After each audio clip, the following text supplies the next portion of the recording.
Hello everybody, Ashutosh Sharma this side and I welcome you all to the official YouTube channel the crown success. तो उम्मीद करता हूं सब खुश होगे, मजे में होगे, मेहनत कर रहे होगे और बढ़िया चल रही होगी, आपकी एनसीईआरटी समझ में आ रही होगी।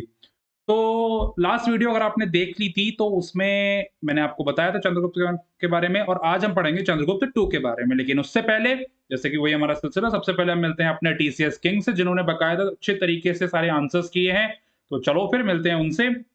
तो ये आज के हमारे TCS king Pavinder, very congratulations है, proud moment of for India, Gupta empire. जैसे कि मैंने आपको लास्ट लेक्चर जो भी पढ़ाया, उनका इन्होंने शॉर्ट समरी और जो क्वेश्चन तो शायद लास्ट लेक्चर में कुछ पूछे नहीं थे, बट जो मैंने पढ़ाया उसकी शॉर्ट समरी उन्होंने मेंशन कर दी है। तो ये आज के हमारे टीसीएस किंग है, बहुत अच्छा लगा। मतलब इस तरह से बहुत अच्छा लगता है जब आप समय निकाल के चीजें करते हो, तो इससे पता चलता है कि आप एक मतलब सीरियस एस्पिरेंट हो और बहुत जल्दी आपको सक्सेस मिलेगी। तो वो एक चीज़ एक मेंशन करते हैं, ये एक नहीं कि अब यार कमेंट कर रहे हैं, इतना समय किसी के पास नहीं होता। लेकिन वो चीज़ देखो, कमेंट करना एक्चुअल में अपनी चीज़ों को बताना, जैसे मैंने आपसे कहा कि क्वेश्चन्स के आंसर देना, ये एक्चुअल में आपके सीरियसनेस को दिखाता है कि आप कितने अपने काम के प्रति सीरियस हो। तो ये चीज़ बहुत अच्छी लगती है। तो ये हमारे टीसीएस किंग है। अगर आप भी टीसीएस किंग बनना चाहते हो तो आप भी बन सकते हो। बस आपको शॉर्ट समरी जो मैं क्वेश्चन पूछता हूँ वो बताने हैं कमेंट सेक्शन में, और शॉर्ट समरी बतानी है और आप भी टीसीएस किंग बन सकते हो। ठीक है? तो और आज के अगर हम लेक्चर की बात करें तो चंद्रगुप्त टू आज हम पढ़ेंगे, और लास्ट लेक्चर में हमने चंद्रगुप्त वन और पढ़ लिया था। चंद्रगुप्त वन से पहले समुद्रगुप्त आए थे, समुद्रगुप्त भी अच्छे से हमने कवर कर लिया था। और जो फाउंडर थे श्रीगुप्त, उनके बारे में मैंने आपको चीजें बता दी थी। बेसिकली वो फाउंडर थे, बट एक जो यहाँ से मतलब प्रॉपर तरीके से चली है वो चंद्रगुप्त वन के टाइम से चली है, और समुद्रगुप्त बहुत गजब के रूलर, मैंने आपको अच्छे से समझा दिया था, वो समझ में आपको आ गया होगा। नहीं आया तो आप कमेंट सेक्शन में पूछ सकते हो। ठीक है? आज हम बात करेंगे चंद्रगुप्त टू की। तो बेसिकली आज हम चंद्रगुप्त टू अच्छे से कवर कर लेंगे। फिर उसके बाद आज के लेक्चर में चंद्रगुप्त टू कवर करेंगे, और फाइनेंस विजिट जो कि मैंने आपको बताया था, फाइनेंस विजिट हुआ था एक, वो बताएंगे।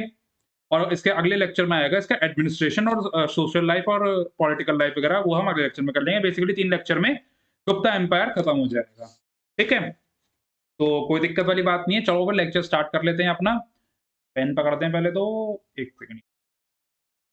चंद्रगुप्त टू की बात करते हैं। इसका टाइम पीरियड 380 से 415 एडी तक का है।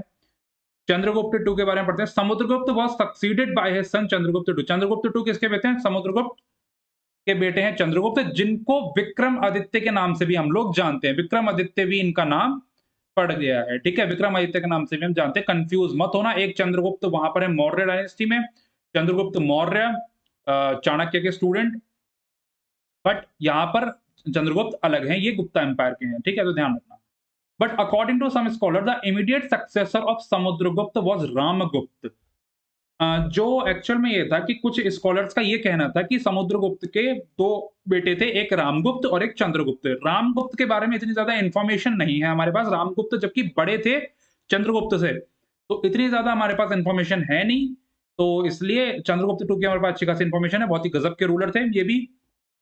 समुद्रगुप्त के बाद इन्होंने ही एक्सपेंशन किया था। मोस्ट इंपोर्टेंट रूलर्स पहले समुद्रगुप्त थे, उसके बाद चंद्रगुप्त आए।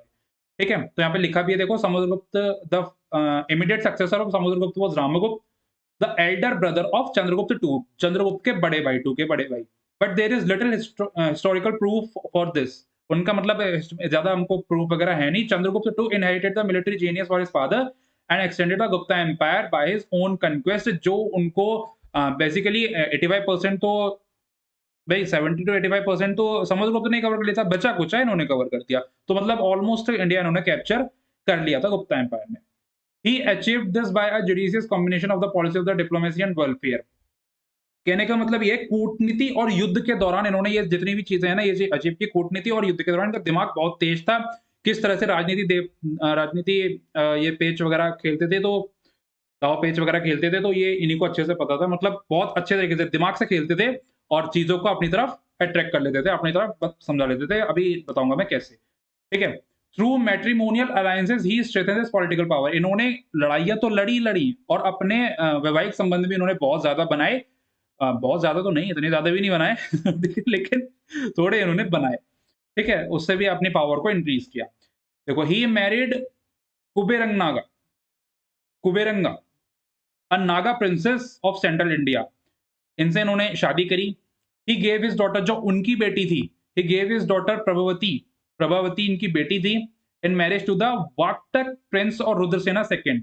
वाक्टक के एक प्रिंस थे रुद्रसेना सेकंड, उनको इन्होंने अपनी बेटी दी थी, मतलब बेटी दी थी का मतलब कोई खिलौना नहीं है, बट इन्होंने शादी करी थी रुद्रसेना सेकंड के उससे। अब ये शादी करने का रीजन भी एक पॉलिटिकल रीजन था इसके पीछे। पॉलिटिकल रीजन ये था, the political importance of this marriage lies in the fact that Vakataka occupied a geographical strategic position in the Deccan. Deccan में ऊपर वाले के आशीर्वाद से इनका दबदबा था अच्छा खासा।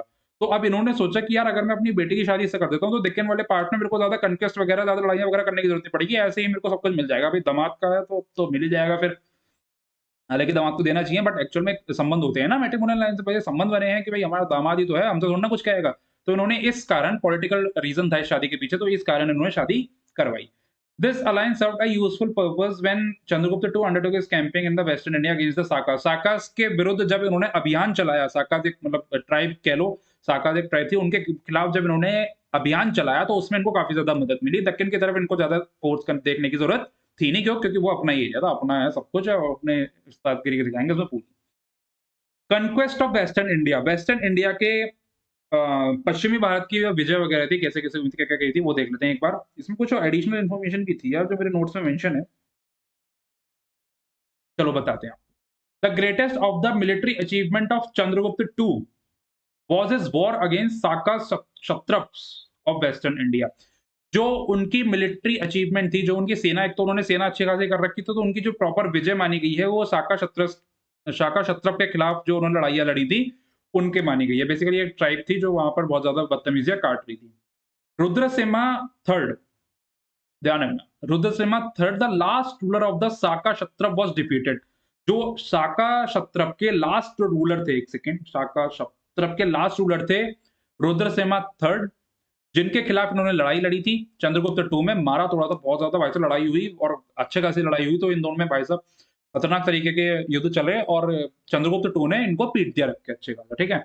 उनको मारा, उनका जो थ्रोन था उनसे मतलब उनका जो किंगडम था उससे बाहर फेंक दिया और फिर उनको मार दिया। ये उनका था, तो बकायदा तड़पा-तड़पा के मारा गया, ठीक है।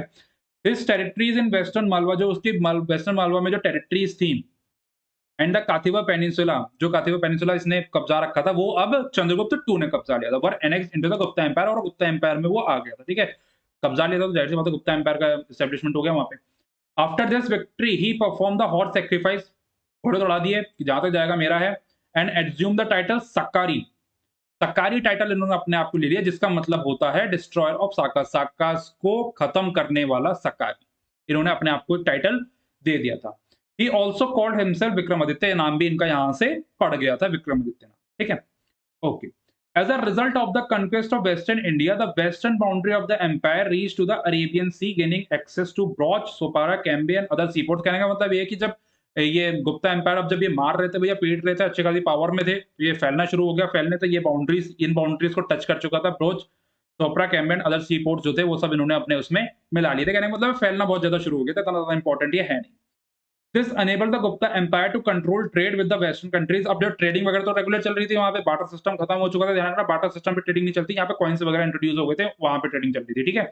तो अब जब इन्होंने बंदरगाह वगैरह अपना लिया था, तो वहां से ट्रेडिंग भी शुरू हो रही थी। वेस्टर्न कंट्री से इन्होंने बहुत ज्यादा ट्रेड किया, ठीक है।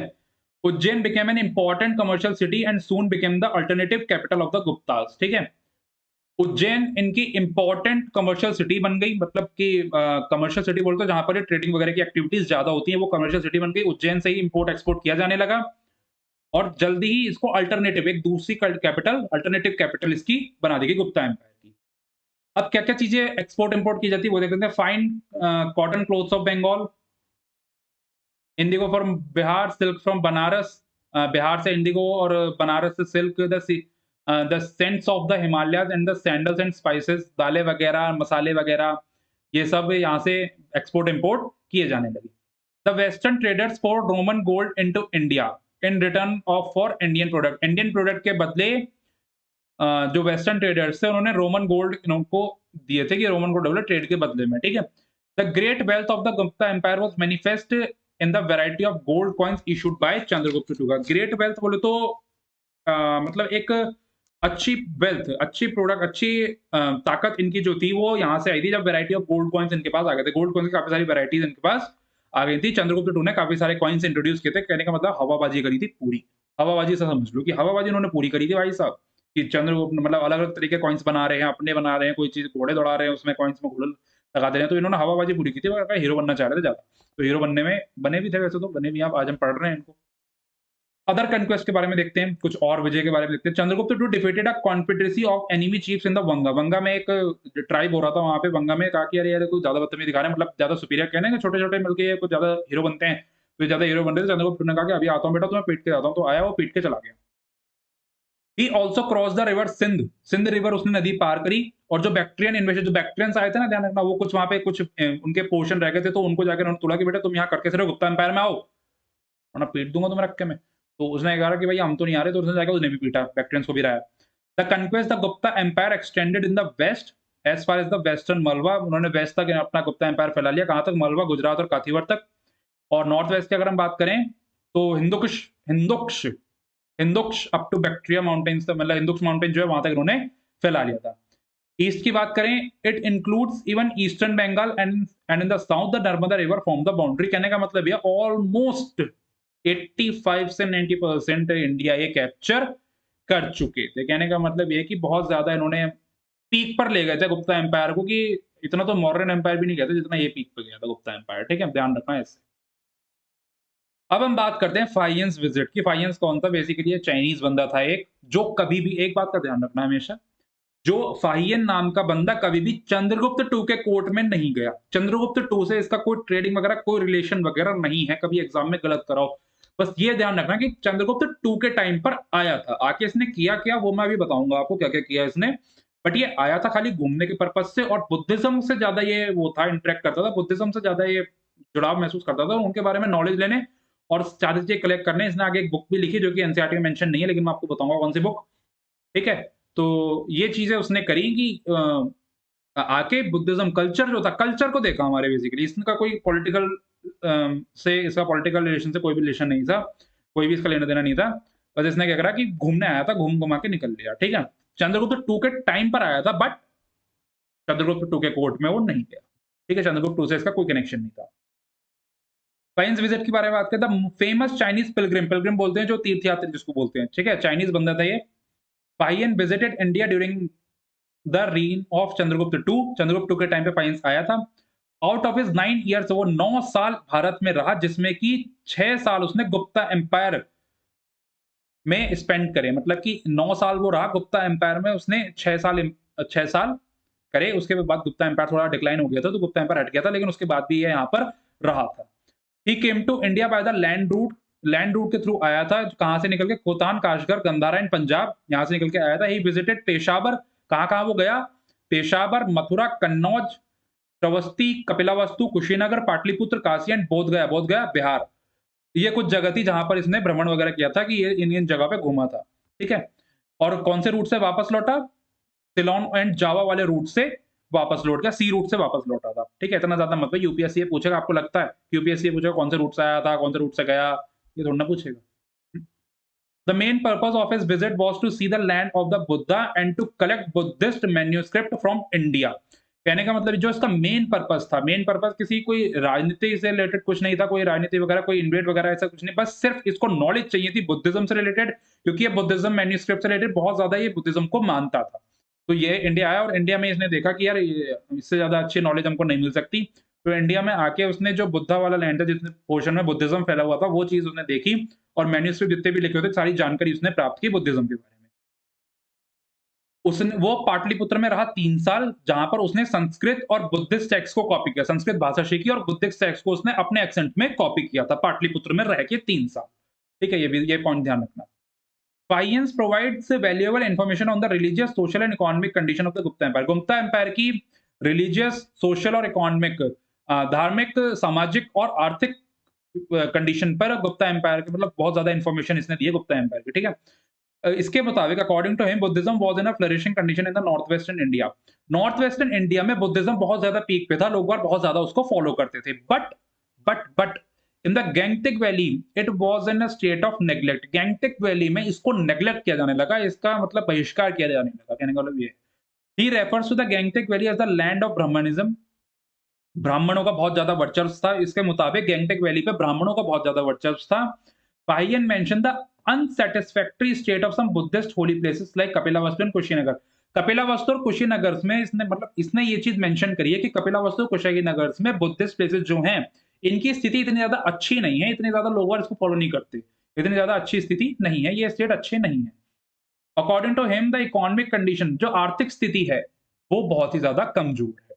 ठीक है, although his account is valuable in many respect, he did not mention the name of Chandragupta two. देखो मैंने बताया चंद्रगुप्त टू से इसका कोई लेना देना था, यहाँ पे एनसीईआरटी भी मेंशन करती है चंद्रगुप्त टू से इसका कोई लेना देना नहीं था।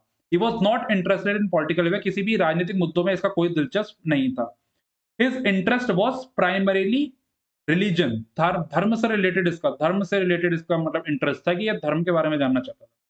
He assessed everything from the Buddhist angle, Buddhist angle से इसने हर चीज देखी, हर चीज निहारी, हर चीज का भ्रमण किया और अपने एक्सेंट में इसने वो चीज कॉपी की। His observation on social conditions are found to be exhibited, yet his account are useful to know the general condition of the country। जो इसकी चीजें इसने मेंशन करी है, इसने बेसिकली एक बुक भी लिखी है जो एनसीईआरटी मेंशन नहीं है, लेकिन बुक इंपॉर्टेंट है, ध्यान रखना। बुक का नाम है फुकुकी, FUKUKI, फुकुकी। कई जगह पर आपको फुजुकी, FUJUKI भी दिखेगा, तो वो आप टिक कर लेना, कभी भी ये दोनों वर्ड एक साथ नहीं दिखेंगे। फुकुकी क्योंकि हमने फुकुकी पढ़ा है, बट कई सोर्सेज में मैंने फुजुकी भी देखा है, फुजुकी भी पढ़ा, जो अदर सोर्सेज हमने पढ़े थे उसमें फुजुकी भी देखा है हमने। तो फुकुकी, फुजुकी, इनमें से कोई भी एक नाम आप याद रख लो, है इससे रिलेटेड। ठीक है, फुकुकी या फुजुकी। ये इसने एक बेसिकली बुक लिखी है किसके ऊपर? इंडिया के ऊपर, अबाउट इंडिया, पूरे इंडिया के ऊपर जितना भी इसने भ्रमण किया इंडिया को, उसके ऊपर इसने बुक लिखी फुकुकी।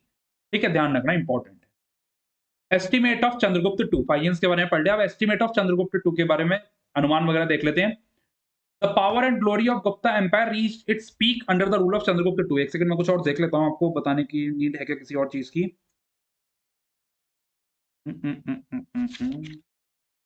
नहीं, इसमें एडिशनल कुछ भी नहीं है। Okay, the power and glory of the Gupta empire reached its peaks under the rule of Chandragupta two Vikram. Chandragupta two Vikramaditya के दौर में पावर इनकी बहुत ज्यादा बढ़ चुकी थी, गुप्ता एम्पायर बहुत ज्यादा पीक पे हो चुका था। He also contributed to the general cultural progress। एक सेकंड,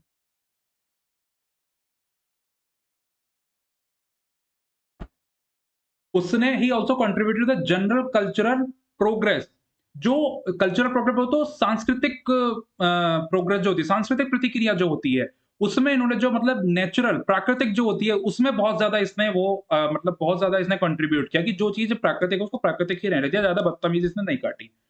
ठीक है, and patronise great literacy figure like Kalidas. Kalidas का बेसिकली कालिदास का भी इसने संरक्षण किया था। He promoted artistic activity. Artistic activity वो होती हैं जो मतलब कलात्मक गतिविधियां जो होती हैं जिसमें कला वगैरह आती है, जैसे चाहे वो नृत्य की हो या फिर कुछ ड्रॉ करने की हो, डांस करने की हो, म्यूजिक की हो, तो जितनी भी कलात्मक गतिविधियां हैं, आर्टिस्टिक एक्टिविटी जितनी भी है, उनको इसने बहुत ज्यादा प्रमोट किया, उनको बहुत ज्यादा दबाया नहीं, प्रमोट किया इसने बहुत ज्यादा। ठीक है, तो ध्यान रखना। Because of the high level of cultural progress के high level से that was achieved during this period, the Gupta period is generally referred to as the golden age। अब कल्चरल प्रोग्रेस इसने बहुत ज्यादा मेंशन किया था, तो वहां से इसको गोल्डन एज भी कहा गया है। ठीक है, सोने की उम्र। A detailed account of the cultural progress in the Gupta है गिवन बिलो। अब इसके बाद हम सक्सेसर्स वगैरह की बात करते हैं। Successors of Chandragupta two, successors बोले तो उत्तराधिकारी, उत्तराधिकारी कौन है? कुमार गुप्त was the son and the successor of Chandragupta two. Chandragupta two का बेटा है कुमार गुप्त, कुमार गुप्त उत्तराधिकारी और इसका बेटा है चंद्रगुप्त टू का। ठीक है, His reign was marked by general peace and prosperity। ये जिस किस्म का बंदा था ना, ये जिस दिमाग का बंदा था, वो बहुत ही शांत स्वभाव और ज्यादा मारतोड़ करने वाला बंदा नहीं था। ये कहता था कि शांति से चीजों को निपटा लो। He issued a number of coins, but hero बनने के बाद इसमें भी थी। He issued a number of coins and his inscriptions are found all over the Gupta Empire। इसने भी कुछ कॉइन्स इंट्रोड्यूस किए थे खुद की फोटोज वगैरह के। इसने एक काम और किया है, अश्वमेध सैक्रिफाइस, और उड़ा दिया बेटे कि जाओ। Most importantly he laid the foundation of the Nalanda university. Nalanda university की फाउंडेशन इसने, नींव जो रखी है वो इसी ने रखी है, ध्यान रखना। नालंदा यूनिवर्सिटी कुमार गुप्ता ने रखी है, ध्यान रखना, उसकी नींव किसने रखी? कुमार गुप्ता ने। Which emerge as institution of international reputation, international reputation पर ये इंस्टीट्यूशन बन गया। At the end of his reign, a powerful, wealthy tribe called the Shumitra defeated the Gupta army। अब एक्चुअल में क्या है कि धीरे धीरे देखो, अमर तो कोई भी नहीं है, सारी चीजें भाई अमर तो कोई भी नहीं है ना, हर चीज का डिक्लाइन आया। मौर्यन एम्पायर जो चाणक्य है उनका भी डिक्लाइन आया, उनसे तो कोई अभी तक आया नहीं ना इतिहास में। तो गुप्ता एम्पायर भी यहाँ पर डिक्लाइन होना शुरू हो गया। तो शौमित्र नाम की एक बेसिकली ट्राइब थी, जनजाति कह लो, शौमित्र नाम से जनजाति थी, उन्होंने इनको मतलब धोना-धोना शुरू कर दिया, पीटना-पाटना शुरू कर दिया था। यहाँ से मतलब कहने का डिक्लाइन शुरू हो गया था। अब branch of the Hund's, Hund's का एक झुंड, चाइनीज़ है ये। ये हुन्स जो है ना चाइनीज़ ट्राइब कह लो, एक चाइनीज़ ट्राइब थी हुन्स। कुमार गुप्ता के टाइम पे ये था एक्चुअल में, यहाँ पे थोड़ा-सा मैं करेक्ट करना चाहूँगा एनसीईआरटी को। अब जब हमने पढ़ा तो हमको ये चीज़ बताई और हमने अदर सोर्सेस से भी पढ़ा है, मेरी कन्फर्म है। ये है कि ह्युन्स जो थे कुमार गुप्ता के टाइम पे उन्होंने इन्वेड किया नहीं था, उन्होंने आक्रमण किया नहीं था, बस एक हवा बना रखी थी उन्होंने कि ये आक्रमण करेंगे, जल्दी करेंगे, जल्दी करेंगे, जल्दी करेंगे। बस उन्होंने हवाबाजी कर रखी थी कि हम आक्रमण करेंगे, लेकिन कुमार गुप्ता के टाइम पे कोई भी आक्रमण नहीं हुआ था। लेकिन एनसीईआरटी बोल रही है, a branch of the Huns from central Asia made attempts to cross the Hindukush mountain and invade area. उन्होंने कोशिश करी हिंदुक्श माउंटेन को क्रॉस करने की और आक्रमण करने की। एक्चुअल में उन्होंने कोशिश भी नहीं की थी कुमार गुप्ता के टाइम पे, कोशिश भी नहीं की थी, बस खाली हवा बनाई थी कि हम आक्रमण करेंगे, करेंगे और बहुत जल्दी करेंगे बस। ध्यान रखना इस बात का। But it was a successor Skandagupta, Kumar गुप्त के जो उत्तराधिकारी थे वो स्कंदगुप्त थे। इनके टाइम पे इन्होंने इन्वेड कर दिया था।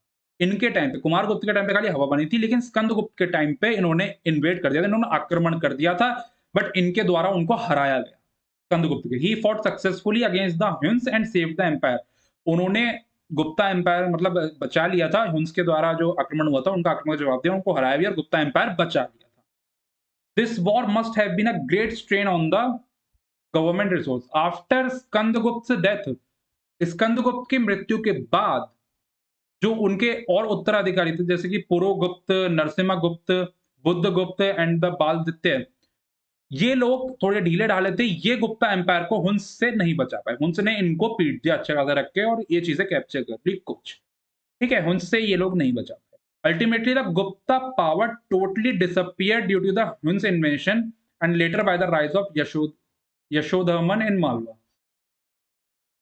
हुन्स के आक्रमण के बाद जो गुप्ता पावर थी वो टोटली डिस्ट्रॉय हो गई थी। कहने का मतलब गुप्ता एम्पायर बिखरना शुरू हो गया था और वो धीरे-धीरे, धीरे-धीरे कुछ समय बाद गुप्ता एम्पायर पूरा जड़ से खत्म हो गया। ठीक है? तो गुप्ता एम्पायर का इस तरह से यहाँ पर एंड हो गया। तो ये चीज़ आपको समझ में आ गई होगी। चंद्रगुप्त टू, कुमारगुप्त और स्कंदगुप्त के बारे में अच्छे से आपको समझ में आ गया होगा। तो अब ये लेक्चर हम यहाँ पे रोकते हैं। Gupta administration, social life, art and culture ये सब हम पढ़ेंगे अगले लेक्चर। ठीक है? तो ये लेक्चर भी आपको अच्छे से समझ में आ गया होगा चंद्रगुप्त टू के बारे में। कोई भी अगर आपको प्रॉब्लम है, कोई भी चीज़ समझ में नहीं आई है, तो आप मेरे से डायरेक्ट कॉन्टैक्ट करो, कमेंट सेक्शन में पूछ लो या पर्सनली मेल कर लो, टेलीग्राम चैनल जॉइन कर लो, टेलीग्राम चैनल जॉइन कर लो। डिस्क्रिप्शन में आपको सारी लिंक मिल जाएँगी, क्राउन सक्सेस पे फॉलो कर सकते हो, वहाँ पे आप डायरेक्ट मेरे को मैसेज कर सकते हो। ठीक है? तो इस लेक्चर को यहाँ पर एंड करते हैं और टीसीएस किंग का ध्यान रखो, आप भी कमेंट्स करके बताओ, हम आपको मतलब पता चलेगा हमको कि आप भी सीरियस हो और चीज़ें बता रहे हो आप, तो अगले टीसीएस किंग आप भी बन सकते हो। तो ठीक है, कमेंट करके ज़रूर बताना, कोई भी क्वेश्चन्स है तो वो भी पूछ लेना। तो चलो फिर इस लेक्चर को यहाँ पर एंड करते हैं, उम्मीद करते हैं आपको पसंद आया होगा, पसंद आया तो लाइक ज़रूर कर देना, चैनल पर अगर आपने चैनल को सब्सक्राइब कर लो, तो एनसीईआरटी तो चल ही रही है। तो चलो फिर खुश रहो, मौज करो, ऐश करो, मेहनत करते रहो। Thank you.